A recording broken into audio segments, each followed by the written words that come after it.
Hola, soy yo, después de un descanso de 5 años. Estoy intentando aprender a surfear, y esto ocurre en un lugar paradisíaco a orillas del Océano Pacífico. Pero antes nos espera un viaje corto pero emocionante por el país.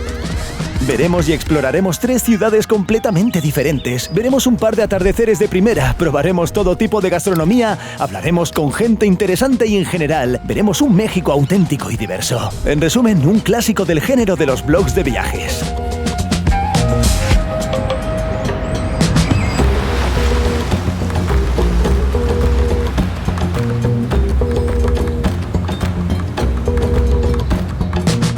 Y comenzamos nuestro viaje desde la Ciudad de México. Volamos aquí después de nuestra increíble mini expedición a Guatemala. Y seamos sinceros, llegamos no sin incidentes. Al parecer, el día de nuestra salida de Guatemala, todas las impresoras, tanto las del hotel como las del aeropuerto, se estropearon y no pudimos imprimir nuestra visa electrónica. Y a los mexicanos de la aduana no les gusta mucho mirar los documentos en el teléfono, así que nos llevaron a una sala aparte, donde estaban sentados varios migrantes potencialmente ilegales. Empujaron nuestras cosas, nos obligaron a guardar los teléfonos y a escribir una nota explicativa enorme sobre los motivos de nuestra entrada al país, cuánto dinero llevábamos y a quién conocíamos en México. Sí, así que sí, chicos, si tenéis que volar a México, imprimid todo lo que podáis. Solo les encantan los buenos papeles. Pero comenzaremos con una breve nota histórica sobre la capital de este país. La Ciudad de México se encuentra en un valle de alta montaña en el sitio del antiguo lago de Texcoco. En la isla tras el lago, los aztecas construyeron su capital, Tenochtitlán, en el siglo XIV. Y excavaron todo un sistema de canales para desplazarse por las regiones. Pero ya en el siglo XVI los españoles llegaron aquí y conquistaron la ciudad en 2 intentos. Con el tiempo drenaron parcialmente el lago porque, como veis, el sistema de canales resultó ser demasiado complejo para su planificación urbana. Los aztecas construyeron una catedral católica, y esta plaza de la Constitución, también conocida como la Plaza del Zócalo, como la llaman los lugareños, fue el centro histórico de la ciudad tanto bajo el dominio azteca como bajo el dominio español, y ahora con el México independiente. El país se independizó de España en 1821, y desde entonces la Ciudad de México ha sido su capital permanente. Hoy en día es una enorme metrópolis de 9 millones de personas, y con todos los suburbios casi 25 millones viven aquí, y es la 9ª área metropolitana más poblada del mundo. Una ciudad rica y diversa llena de negocios, arquitectura moderna y algunas zonas residenciales desfavorecidas. Y por supuesto en el centro histórico hay edificios de la época colonial increíblemente hermosos, que de hecho pasé toda la mañana admirando.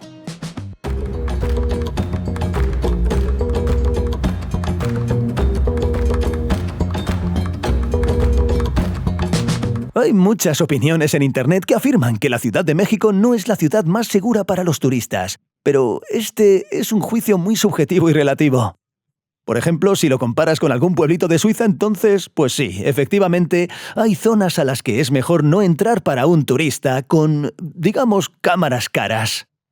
Bueno, emprendí mi rápida marcha forzada de un día por lugares interesantes y espero que seguros en la Ciudad de México. De cara al futuro, todos los lugares que visité ese día en la Ciudad de México eran bastante seguros. Bueno, algunos turistas me miraban raro, y el primero de ellos me esperaba en el Parque Xochimilco.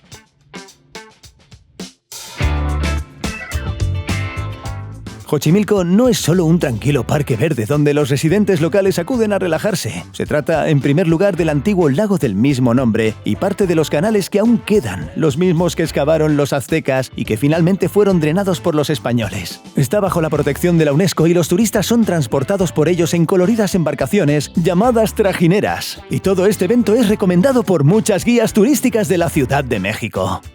Básicamente, por eso vine aquí. La estación de barco más cercana en el mapa está en el ecoparque local, pero por alguna razón está un poco vacía. Al parecer, mi plan acuático fracasó estrepitosamente. Pero es bueno llevar siempre un dispositivo aéreo para realizar una invasión aérea. ¿Qué puedo decir? No veo nada desde el aire.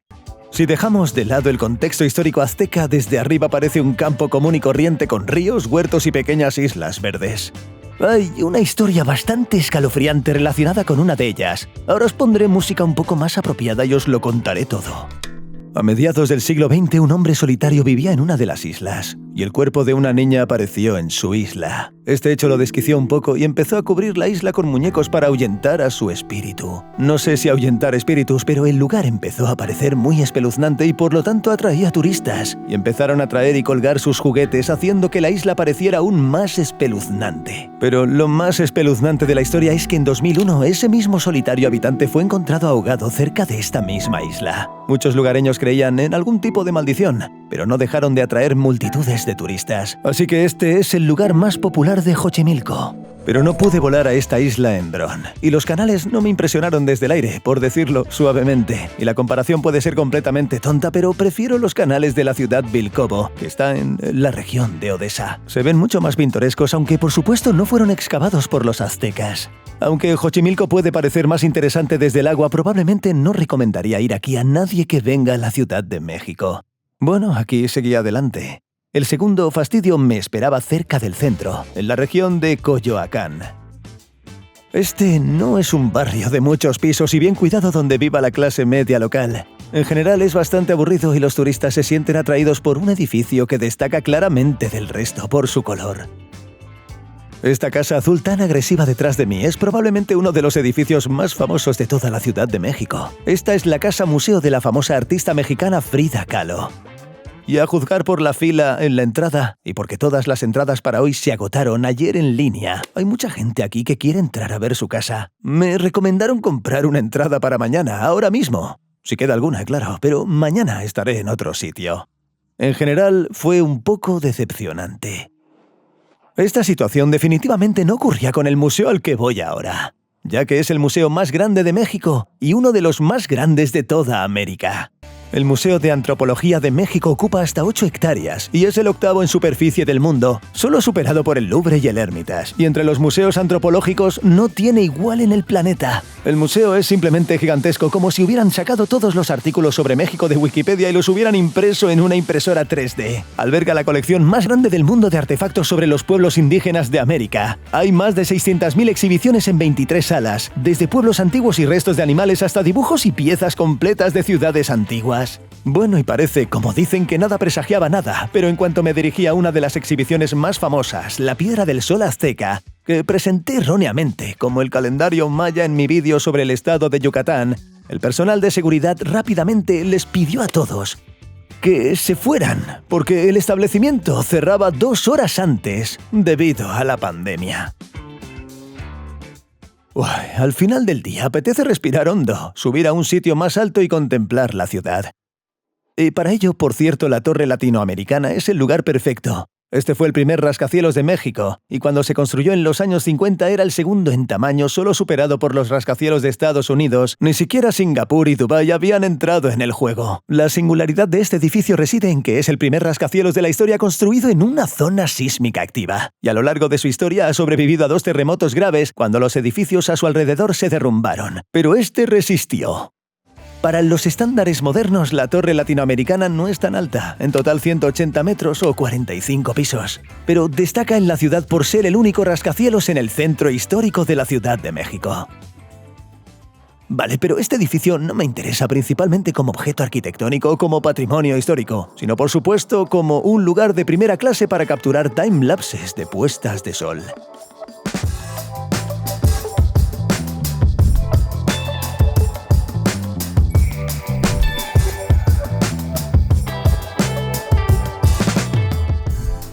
A decir verdad, cuando llegué a la cima pensé que sería el apogeo de todos los fiascos del día, pero cayó un aguacero fortísimo. Pero en realidad fue un gran éxito porque primero terminó bastante rápido y segundo disipó la niebla tóxica que suele cubrir la ciudad. Sí, y me permitió ver la Ciudad de México al atardecer, como dicen, con la configuración gráfica al máximo.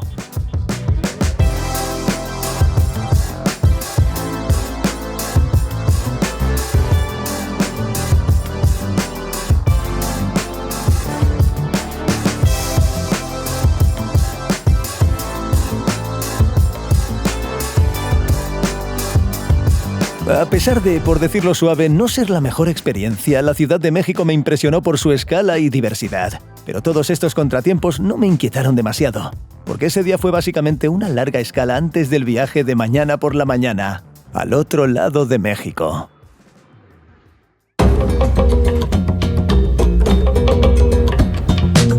Mientras tanto, ya despegamos de la Ciudad de México y nos dirigimos al estado más meridional del país, Chiapas. Limítrofe con Guatemala, la naturaleza aquí es casi igual de rica.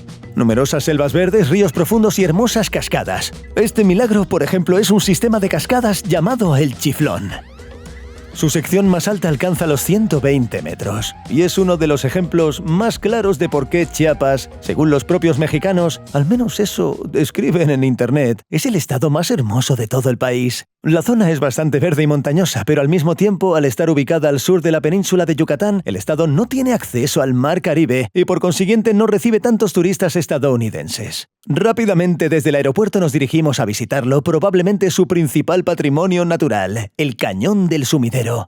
Nos esperaban en un minibús así, y nos dirigimos directamente allí después de comer en un café de carretera.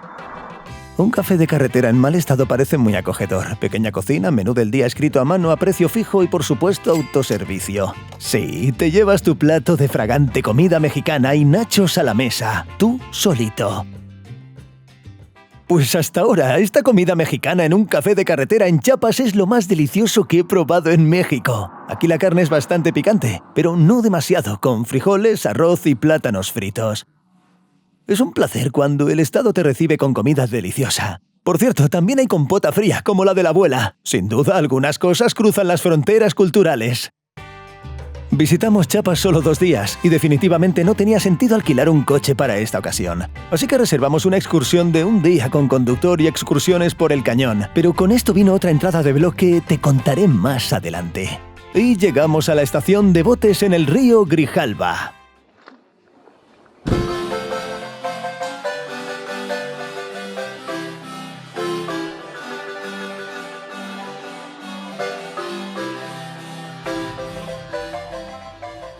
Al salir del modesto muelle en un barco lleno de turistas, no podía imaginar que nos esperaba uno de los espectáculos naturales más épicos que he visto en mi vida. El Cañón del Sumidero comienza con una sección relativamente baja de selva y orillas pantanosas que albergan una gran variedad de animales. Por ejemplo, halcones depredadores y cocodrilos de río no menos depredadores que trepan a una piedra para tomar el sol como una efigie. Y estos adorables monos araña cuelgan de las ramas sobre el barco. Toda la zona circundante es un parque nacional, por lo que los animales están bajo una protección estatal fiable. Pero creo que están mejor protegidos que el Estado por las inexpugnables paredes de este cañón. Y cuando más avanzamos por el río, más altos y escarpados se vuelven sus acantilados, que a veces alcanzan 1 kilómetro de altura y nos dejan sin aliento. El sumidero tiene la misma edad que el famoso Gran Cañón de Estados Unidos. Comenzaron su formación de cañones aproximadamente al mismo tiempo, hace 70 millones de años. Gracias al clima, su contraparte mexicana es mucho más verde y en algunos lugares parece un fondo de pantalla de MacBook o una escena de Jurassic Park. Y ahora voy a callarme un poco y os voy a dejar disfrutar de esta maravilla de imágenes.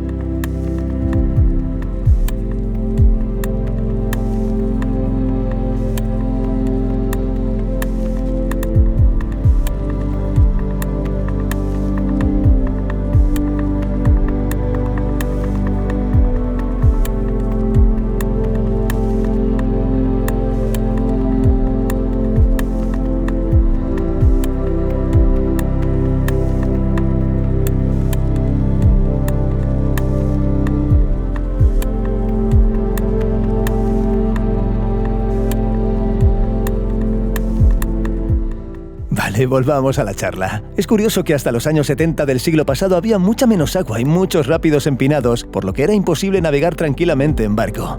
Pero entonces se construyó una presa gigante aguas abajo del río Grijalva, que por cierto se encuentra entre los 10 más altos del mundo. El nivel del agua ha subido y ahora se puede atravesar tranquilamente y observar las extrañas formas que la naturaleza ha creado en estas rocas.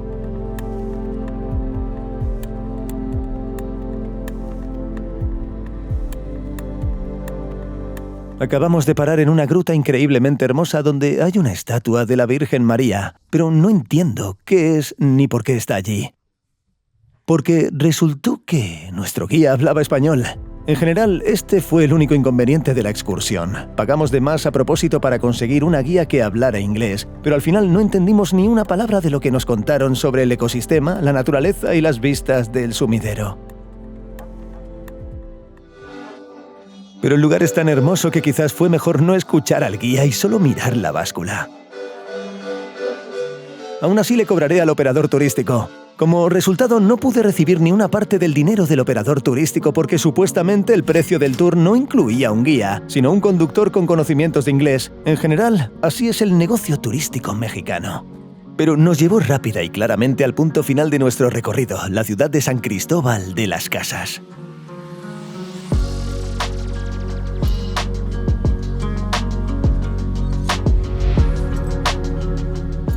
Y de inmediato un poco de información sobre esta ciudad. Aquí en las montañas del estado de Chiapas, a una altitud de 2.200 metros, hubo muchos asentamientos mayas, pero en el siglo XVI los españoles llegaron y construyeron la ciudad de San Cristóbal, que atrae a más turistas cada año. Y sí, esta es otra ciudad colonial en nuestro camino, con edificios y arquitectura similares, pero no es del todo común. En primer lugar, es relativamente grande. Aquí viven unas 150.000 personas, y en segundo lugar, hay un gran porcentaje de población indígena maya con sus propias costumbres, tradiciones y un sabor característico.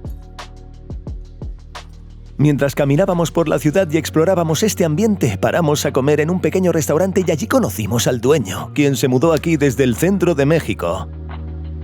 Tuvimos una breve charla con él sobre qué hace que este estado y su gente sean tan auténticos. Sus tradiciones les impiden recibir ni acoger todo lo que viene de afuera. La industria, la modernidad. Esta antiindustrialización parcial crea el sabor característico, pero al mismo tiempo empobrece bastante a Chiapas en general. Y los lugareños se dividen entre quienes se lucran con los visitantes y quienes no están muy contentos con el turismo de la ciudad. Bueno, viéndolo de forma romántica, piensan, voy a perder mi identidad. Así que básicamente tienen su identidad y por eso atraen turistas. Exactamente. Y no están contentos con eso. Exactamente, sí. Eso es complicado, es muy complicado. Porque también con la política, la ley no les aplica al 100%. En estos pueblos, donde a diario hay una combinación de mexicanos indígenas y no indígenas, bueno, todos somos mexicanos, pero se supone que la ley oficial, la Constitución mexicana, nos aplica a todos. Por ello tienen su propia ley, pero lo son. ¿Cómo se llama eso? Usos y costumbres. Los usos y costumbres son un conjunto no oficial de normas y costumbres locales de los pueblos indígenas. Y esto es muy importante aquí. En 1994 estalló un levantamiento del movimiento zapatista de izquierda radical contra el Estado, una de cuyas demandas era precisamente la posibilidad de cumplir con estos usos y costumbres. En general, el tema de la identidad y el patrimonio se toma muy en serio aquí. Pero volvamos al tema de la exploración urbana. Caminas tranquilamente por el mercado local. Y de repente, los pescadores han atrapado una hermosa iglesia española en sus redes. Esta es la iglesia de Santo Domingo, y su fachada súper detallada se está restaurando para que se derrumbe un poco más lentamente. Es uno de los principales monumentos históricos de la ciudad y una de las muchas iglesias que se construyeron aquí entre los siglos XVI y XIX. Y si te gusta admirar este tipo de arquitectura, la ciudad sin duda te encantará. Pero a pesar de toda su antigüedad, San Cristóbal también encantará a los amantes de la urbanización. Me fascina cómo se integran todo tipo de elementos modernos en un edificio antiguo de esta ciudad. Tiendas, restaurantes y nada más. Y no nos referimos solo a necesidades turísticas básicas como hoteles y restaurantes. La ciudad se adapta perfectamente a la vida de los millennials modernos. Aquí encontrarás talleres de bicicletas, barberías y tiendas para patinadores, e incluso, lo que fue mi mayor sorpresa, excelentes espacios de coworking para todo tipo de teletrabajadores y freelancers. Uno de ellos te recibe con un pequeño patio verde, una acogedora cafetería y un montón de habitaciones que puedes alquilar por tiempo limitado. No, por supuesto, no es Silicon Valley, pero todo está limpio y acogedor, con un toque de este estilo tan local. En general, un lugar ideal para que los informáticos que temen a la nieve pasen el invierno. Y estas bendiciones modernas con un envoltorio antiguo se encuentran aquí a cada paso. Aquí, sin más, en un edificio colonial común y corriente, también hay una especie de estudio de diseño gráfico. Aquí están los chicos trabajando y por otro lado aquí está el local de una de las tiendas más peculiares que he visto. una tienda de segunda mano con todo tipo de ropa deportiva. Hay una tienda de discos cerca y la selección es bastante buena, te lo aseguro. Venden cerveza artesanal en el estante de ahí mismo. No la he probado, pero probablemente esté bien a juzgar por la etiqueta. Y en general hay muchos elementos hipster. Y todo en general es muy elegante. Definitivamente no esperaba esto del estado de Chiapas. Por cierto, a los mexicanos les encanta lo vintage. Y no solo se manifiesta en tiendas tan elegantes. Y este maravilloso pueblo probablemente tiene la mayor concentración de escarabajos. O sea, escarabajos Volkswagen. Este es un coche de los mexicanos. Lo conducen casi a todas partes, como nosotros conducimos una especie de Ziguli. Así que hay más escarabajos de este tipo aquí que en cualquier otro lugar de México. Había uno estacionado aquí, caminamos literalmente 20 metros, y hay otro, literalmente del mismo color. En general, es genial. No puedo considerarme un autofetichista, pero la cantidad de escarabajos en las calles es involuntariamente placentera. Los hay de diferentes colores, años de fabricación y condiciones. Algunos deberían haber sido desechados hace mucho tiempo, mientras que otros parecen haber sido objeto de una gran inversión de amor y dinero. Y mientras observábamos estos insectos en las calles, la naturaleza se dignó a recordarnos que un clima tropical no siempre significa sol. San Cristóbal se vio repentinamente envuelto en un auténtico aguacero tropical y nos refugiamos en un establecimiento tan auténtico. Parece que aquí había un patio y, a juzgar por los grabados en las paredes, es posible que se almacenara maíz. Aquí se sirve una especialidad local: pollo en salsa de cacao. En general, entre los mayas, el cacao y el chocolate siempre han sido un producto especial, incluso sagrado en algún lugar. Se usaban en todo tipo de ceremonias y ahora se usan para cocinar en restaurantes locales. Sabe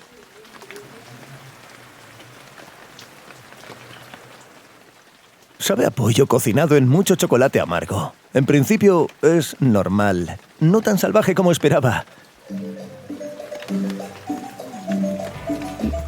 Con estos músicos que de repente empezaron a tocar, me encontré con una situación puramente mexicana. Así que suelen recibir propina por tocar, pero luego se dieron cuenta de que quería decir unas palabras frente a la cámara y de que se puede cobrar por silencio. Quizá guardaban maíz a juzgar por los adornos. Un momento, por favor.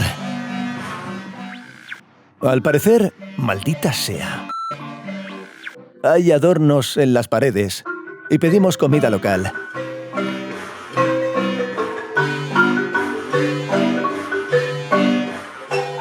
Y este fue mi único pequeño fastidio en San Cristóbal. El resto de la ciudad es una auténtica delicia. Me parece que así es exactamente México, del que los viajeros hablan con entusiasmo. Pasamos un día y medio en este maravilloso pueblo. Visitamos diferentes patios, probamos comida callejera y batidos en el mercado. Por cierto, no lo recomiendo en absoluto. Le añaden una hierba muy amarga y lo vierten todo en una bolsita. Es bastante asqueroso. En México lo suyo es escoger lo que conozcas. Y con semejante excursión gastronómica, la hora de salir del hotel pasó desapercibida.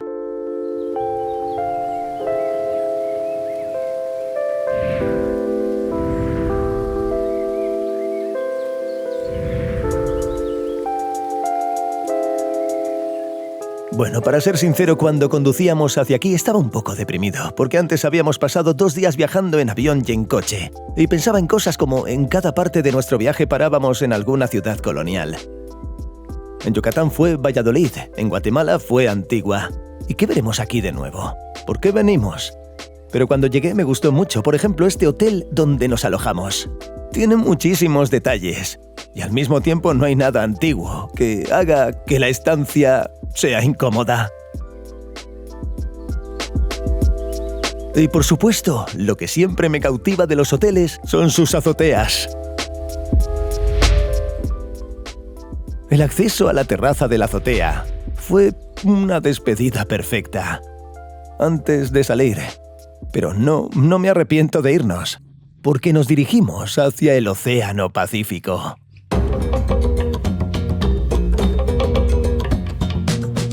No hay vuelo directo a nuestro destino desde aquí, pero es bueno que México tenga una excelente red de autobuses, uno de los cuales de hecho nos llevará al Océano Pacífico. La buena noticia es que conducirá sin parar. La mala noticia es que conducirá toda la noche y Chiapas no es el lugar más seguro para viajar en coche de noche. Bueno, pero espero que este peligro no se extienda a los autobuses. Un autobús nocturno que tarda 11 horas cuesta casi $50 e incluye solo las comodidades básicas. Un pequeño televisor con películas en español, un baño y la oportunidad de recostarse un poco y al menos echarse una siesta. Ya si a tu lado tienes la altura promedio de un mexicano.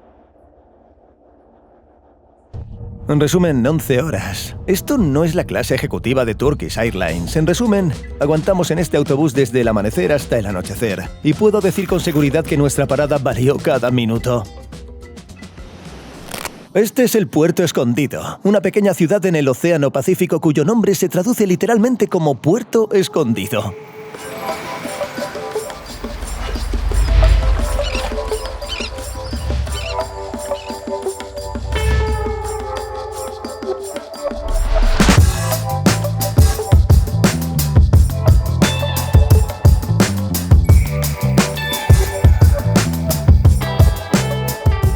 La historia de esta ciudad recuerda vagamente a Cancún. Durante mucho tiempo no hubo asentamientos debido a la dificultad de acceso por tierra. El puerto se utilizaba como puerto de transbordo para el transporte de café. El gran avance ocurrió casi al mismo tiempo que en Cancún, en las décadas de 1960 y 1970. Se construyó una carretera que conecta esta costa con el famoso balneario de Acapulco y por esta ruta se introdujo el surf.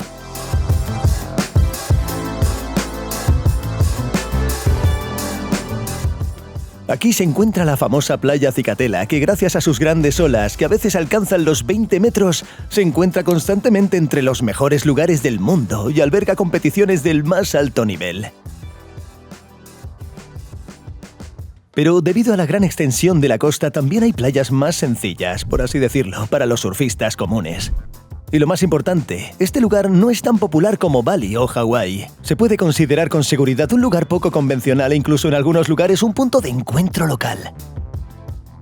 Y a diferencia de Cancún, que ha crecido hasta alcanzar 1 millón de habitantes gracias a la financiación del gobierno y a la afluencia de bañistas, solo unas 50.000 personas viven aquí de forma permanente. Y Puerto Escondido se está desarrollando muy rápido. La ciudad aún no está muy densamente urbanizada, hay muchos espacios verdes como este, cercados con alambre de púas. Dicen que esto es propiedad privada, algún día construiremos algo, y debido a esto se ve muy aireado y espacioso. Pocos se atreven a invertir en enormes hoteles de hormigón. A primera vista hay un par de edificios de 5 plantas y nada más. Al parecer aquí no hay mucha demanda de terrenos, así que a 10 metros de la playa se pueden encontrar cobertizos como este. Pero para los viajeros hay una gran variedad de alojamientos para todos los bolsillos, desde habitaciones muy económicas que se pueden alquilar a locales hasta villas privadas con techos de paja y unas vistas espectaculares del atardecer. Sí, después hablamos del atardecer. Elegimos el Aritmético Promedio, uno de los pequeños hoteles que también cuenta con una escuela de surf. Sí, y mirad el ambiente tan agradable que os espera. En la entrada os reciben inmediatamente con el tablero de todos los servicios, precios y una lista de huéspedes por habitación escritos con tiza. Más adelante hay una ducha exterior y aparcamiento para tablas. En la segunda planta se encuentran las habitaciones. Es una acogedora cocina y comedor compartidos y una maravillosa zona de recreo. Hay un par de habitaciones más bajo el tejado y la guinda del pastel. En el ático se encuentra una impresionante sala de yoga. En resumen, todo lo necesario para disfrutar de una estancia agradable cerca del mar. Encontré esta escuela de surf y hotel a la vez gracias a las reseñas de internet. Y este lugar irradia la atmósfera de una comunidad positiva de personas que han venido de todo el mundo con un único propósito: aprender a surfear en las olas del Océano Pacífico. Quería compartir un poco más de mis impresiones sobre todo este hike tropical. Incluso el simple hecho de estar en este lugar de surf con todos los demás me hizo sentir como en casa. Y quiero creer que todo esto se hizo no solo para ganar dinero, sino también para cultivar todo este movimiento oceánico. Y probablemente lo logren. Porque todos los huéspedes, sin importar su género, edad o nacionalidad, son principalmente surfistas. El dueño de esta maravillosa pegatina de trofeo en un termo es Mauricio, el director de la escuela. Se mudó aquí desde Yucatán y al parecer nunca se ha arrepentido. Tuve mucha suerte de surfear mucho durante la cuarentena sin gente en el agua, pero me excedí un poco y me lesioné bastante, pero nada grave. Solo me tomé un descanso para... ¿Y qué haces aquí? ¿Cuándo no surfeas? Salimos mucho de fiesta, comemos muy bien y vemos vídeos de surf. Sí. Y también uno de mis hobbies, una de las cosas que más me gusta en la vida es la fotografía de surf. Tuve la oportunidad de pasar horas y horas en Cicatel, la mejor playa del mundo. Fotografiando gente increíble, olas increíbles y sí. Así que lo disfrutaste mucho. Sí, me encanta. Sí, la fotografía de surf es definitivamente lo mío. ¿De qué países viene más gente? Tenemos gente de toda Europa. Hay muchos alemanes, muchos franceses y desde enero, muchos ucranianos, muchísimos. Oye, ¿y quiénes son las mejores surfistas? Las mejores surfistas son sin duda ucranianas. Son excelentes surfistas. Para desvelaros completamente el ambiente, permitidme mostraros un día típico en Puerto Escondido. Te levantas temprano, te preparas un desayuno saludable de surfista y te aseguras de viajar en un vehículo elegante, una motocicleta o al menos una camioneta. Zarpas con otros estudiantes e instructores hacia una playa apta para entrenar. Una clase individual con instructor cuesta alrededor de $30 y en mi opinión es muy económica porque pasarán un par de horas contigo en el agua. Mi instructor se llama Iván, el más experimentado de nuestra escuela. Antes de ser instructor, trabajó como salvavidas en estas playas, así que comenzó a enseñarme los consejos con gran detalle y paso a paso. En primer lugar, aprender a nadar correctamente para entrar en la alineación. Este es el lugar donde todos los surfistas se sientan a esperar su ola. ¿Cómo esperar con calma y humildad esa ola de tu tamaño? Y al mismo tiempo disfrutar de la gran belleza del océano. Finalmente viene tu ola. Te enfrentas a una batalla desigual contra los elementos. Y para ser más preciso, contra tu propia torpeza. Después de suficientes caídas, choques con otros surfistas y por supuesto volver a la alineación a toda prisa, finalmente coges tu primera ola blanca. Se llama blanca porque ya está descompuesta y es principalmente espuma, lo que facilita mucho surfearla.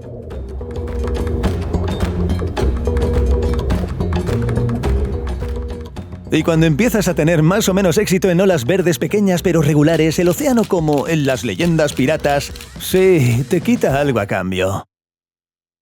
Esta fue mi GoPro con todo el segundo día de rodaje. ¿Qué le vamos a hacer?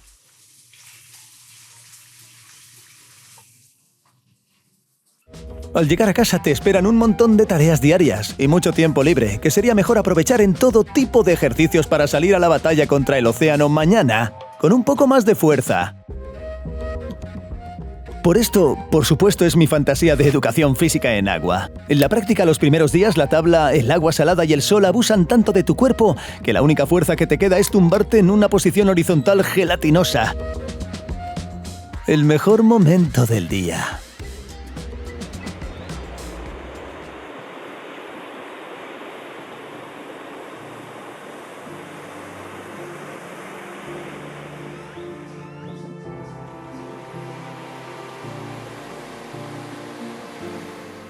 Creo que no tiene sentido usar epítetos para convencerte de que una puesta de sol en el océano es de primera. La gente vuelve a acudir en masa a la playa para pasear a sus animales y por supuesto para terminar de surfear lo que no terminaron por la mañana.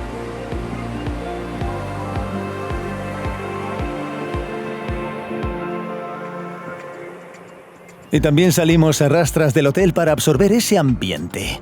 Y por supuesto trajeron cámaras y drones, porque esa es la luz perfecta para filmar. Cada vez que pienso que llevo demasiadas cámaras cuando viajo, alguien viene a la playa con Ronin y Red a grabar vlogs de viajes.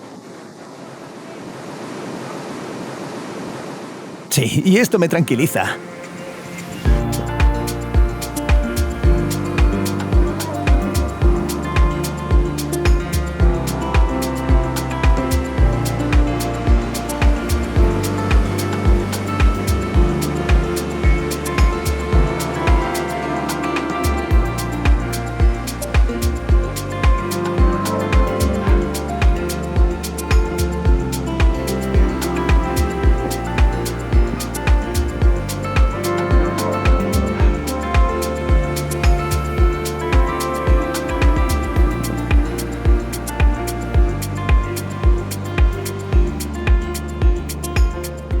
Sí, aquí es donde empiezo a entender a Mauricio. e incluso el simple hecho de ver y filmar las olas fue muy divertido.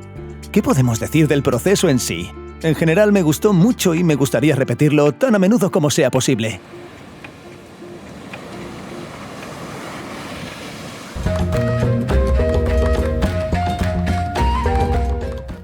Con la llegada de la noche y sobre todo del fresco, la fiesta nocturna en la ciudad se intensifica y las calles se llenan un poco más.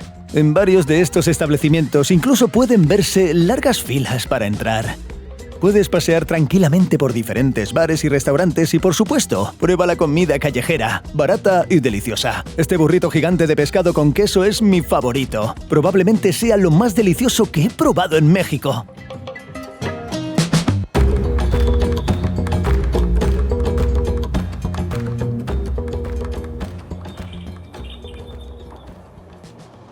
En resumen, este lugar es simplemente fantástico. Cuando Borja y yo planeábamos nuestro viaje a la costa del Pacífico, pensábamos quedarnos en Puerto Escondido un par de días, surfear un poco y luego visitar otras ciudades. Pero en cuanto llegamos, nos dimos cuenta de que no era una opción. Simplemente anclamos aquí y estuvimos así durante 5 días. Y siendo sinceros, os diré que 5 días son simplemente catastróficamente cortos. No, aquí hay que estar por lo menos un par de semanas o preferiblemente un par de meses. Y en este contexto me gustaría decir algunas palabras sobre la gente de México con la que interactuamos y sobre las cualidades que quienes vengan a este país probablemente encontrarán. La gente fue increíblemente positiva. Es fácil llevarse bien con ellos, especialmente aquí en Puerto Escondido. Todos los surfistas están en una onda divertida, pero todavía hay varios aspectos negativos al comunicarse con los mexicanos. La primera es la pereza y la relajación en general. La pereza mexicana incluso tiene su propio término. Se llama mañana. Literalmente significa mañana. Es decir, hoy no, mañana.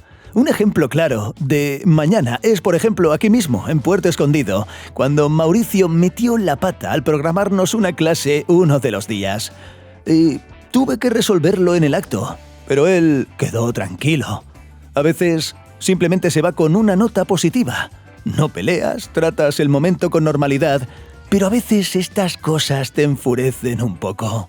Vale, hay que estar preparado para esto. El segundo punto es que si una persona está relacionada con la industria turística, tendrá un deseo excesivo de ganar más dinero, propinas o simplemente de hacer trampa. Otro ejemplo sorprendente fue aquí mismo, en Puerto Escondido. Hay una laguna donde, por la noche, el plancton local brilla y crea una ilusión de un cielo estrellado justo en el lago en el que te encuentras. Naturalmente, cuando nos enteramos, fuimos inmediatamente a hacer una excursión nocturna. Condujimos 1 hora en coche, otros 45 minutos en barco, solo para descubrir justo en medio del lago que, chicos, en realidad es luna nueva. La luz es demasiado brillante y por lo tanto no veréis nada. Puedes nadar hasta la tienda de campaña e intentar mover las manos. Quizá veas algún tipo de plancton. Esta no es exactamente la experiencia que esperabas cuando pagaste por ella. Donamos unos $25, una cantidad no muy grande, pero lamentamos más la noche perdida. En mi opinión, este no es enfoque adecuado para el sector turístico.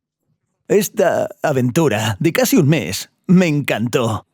Viajamos desde el caro y superturístico Cancún hasta el conmovedor Puerto Escondido. Contemplamos el estado de Chiapas y vimos la gigantesca Ciudad de México con su increíble escala y diversidad. Claro, Guatemala es un punto aparte. Esto no es México, pero sigue siendo parte de este viaje. Probablemente fue lo que más me impresionó. Estos volcanes, el lago, una belleza increíble. Sin duda, impresionante. De acuerdo, gracias por vernos, gracias por ver este vídeo y todos los que voy publicando y subiendo, no sé exactamente cuántos habrá, hay varios, y seguramente seguirán habiendo. Fui a empacar mis cosas porque este es uno de mis últimos días en México y como siempre nos vemos en el próximo vídeo.